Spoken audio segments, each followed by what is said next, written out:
కూటమిలోని ఐక్యతను దెబ్బతీసేందుకు వైసీపీ కుల రాజకీయాలను తెరమీదికి తీస్తుందని చంద్రగిరి ఎమ్మెల్యే పులివర్తి నాని మండిపడ్డారు.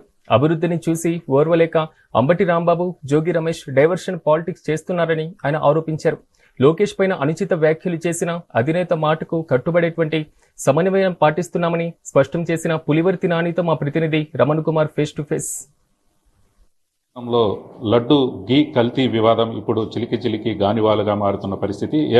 ఏదైతే సిబిఐ సిట్ నివేదిక బయటకు వచ్చిన తరువాత అందులో కీలకంగా గతంలో పనిచేసిన అధికారుల పాత్ర ఉందనేనని తెలియడంతో అధికారిని కూడా ఇక్కడి నుంచి ప్రభుత్వం మార్చిన పరిస్థితి. కానీ వైసీపీ రెచ్చగొట్టే విధానంతో కూడా ముందుకు వెళుతూ ప్రభుత్వాన్ని ఇరకాటంలో పెట్టే విధంగా ముందుకు వెళ్తుందనే ఆరోపణలు వినిపిస్తున్నాయి. మనతో పాటు చంద్రగిరి ఎమ్మెల్యే పులివర్తి నాని గారు ఉన్నారు. వారిని అడిగి మరిన్ని విషయాలు తెలుసుకునే ప్రయత్నం చేద్దాం.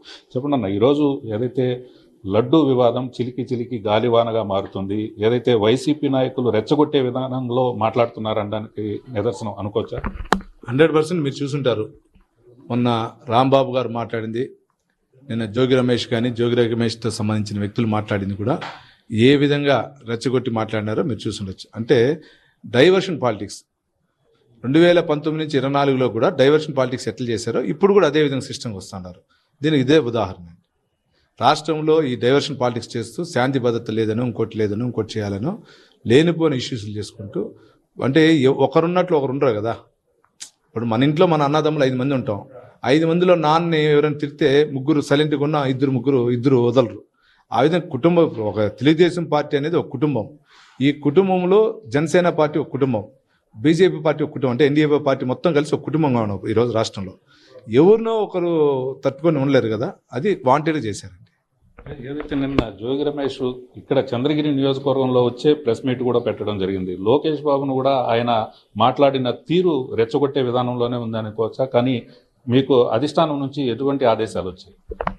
మాకు అధిష్టానం నుంచి ఆల్రెడీ ఎటువంటి కవ్వింపు చర్యలకు వచ్చినా మీరు వెళ్ళొద్దండి, మన క్యాడర్ అందరూ కూడా అదుపులో పెట్టుకోమని చెప్పారు.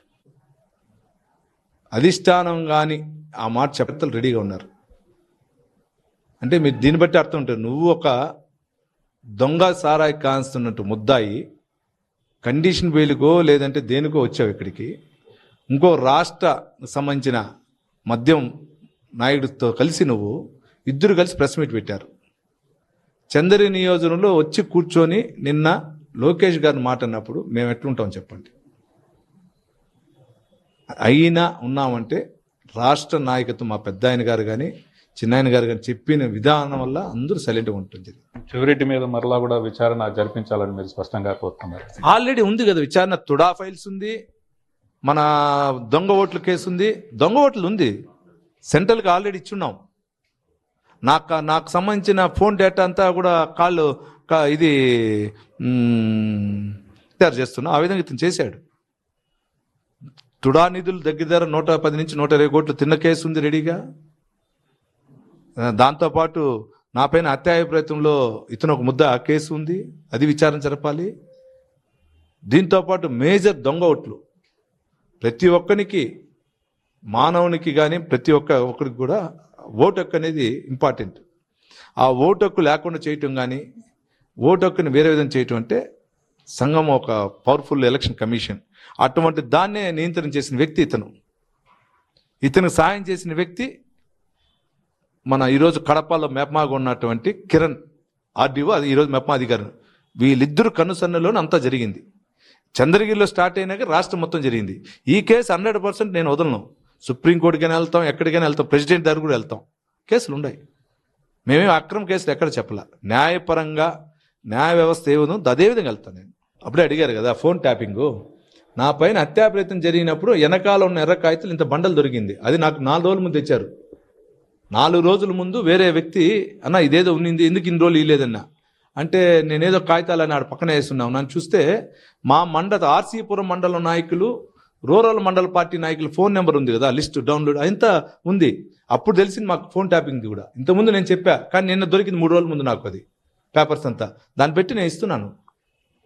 ఏదైతే ఒక కల్తీ మద్యం కేసులోనే కాకుండా ఏదైతే చెవిరెడ్డి భాస్కర్ రెడ్డి అరాచకాలు అన్ని ఇన్ని కావు, వాటన్నిటిని కూడా తిరగదోడతాం. ఖచ్చితంగా దీనికి సంబంధించి న్యాయ పోరాటానికైనా వెనుకాడేది లేదని నేను కూడా చంద్రగిరి ఎమ్మెల్యే పులివర్తి నాని చెప్తున్న పరిస్థితి. మరోపక్క ఏదైతే గతంలో చంద్రగిరి నియోజకవర్గాన్ని అడ్డుపెట్టుకుని దొంగ ఓట్లకు పాల్పడ్డారు, వాటికి అలాగే తుడాకు సంబంధించి అనేక అక్రమాలు జరిగాయని నేను కూడా రాబో రోజుల్లో ఖచ్చితంగా దీని మీద కూడా వారు జైలుకి వెళ్లే పరిస్థితి ఉందని నేను కూడా తెలుస్తుంది. మొత్తం మీద రాష్ట్ర వ్యాప్తంగా కూడా వైసీపీ కవ్వింపు చర్యలకు పాల్పడుతుంది అనడానికి ఇదే నిదర్శనం అనేసి నేను చెప్పాలి. ఎందుకంటే టీటీడీకి సంబంధించిన కల్తీ నెయ్యి వివాదాన్ని సిబిఐ సిట్ ఖచ్చితంగా అందులో కెమికల్స్ కలిశాయి, అలాగే జంతు కొవ్వు పదార్థాలు కలిశాయనేనని ఎన్డీడీబీ ల్యాబ్ రిపోర్ట్ ఉన్నప్పటికీ కూడా వైఎస్ఆర్సీపీకి సంబంధించిన వారు కావాలనేనే దీన్ని రాద్ధాంతం చేసి డైవర్స్ పాలిటిక్స్ చేస్తున్నారని నేను తెలుస్తుంది. దీనికి సంబంధించి ఇప్పటికే టీడీపీకి సంబంధించిన అన్ని పార్టీలు ఏదైతే నాయకులు ఎవరైతే ఉన్నారో వారంతా కూడా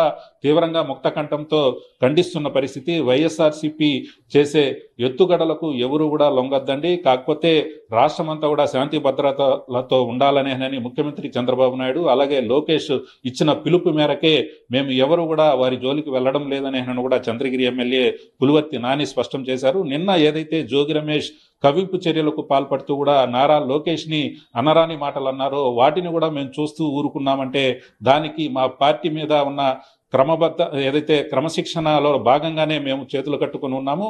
కానీ ఇలాగే మాట్లాడితే మాత్రం రాబో రోజుల్లో వైఎస్ఆర్సీపీకి నాయకులకు ఖచ్చితంగా బుద్ధి చెప్తామనేనని చంద్రగిరి ఎమ్మెల్యే పులివర్తి నాని స్పష్టం చేస్తున్న పరిస్థితి. వీడియో జర్నలిస్ట్ భాస్కర్తో రమణ కుమార్, మెగా 9 టీవీ, తిరుపతి నుంచి.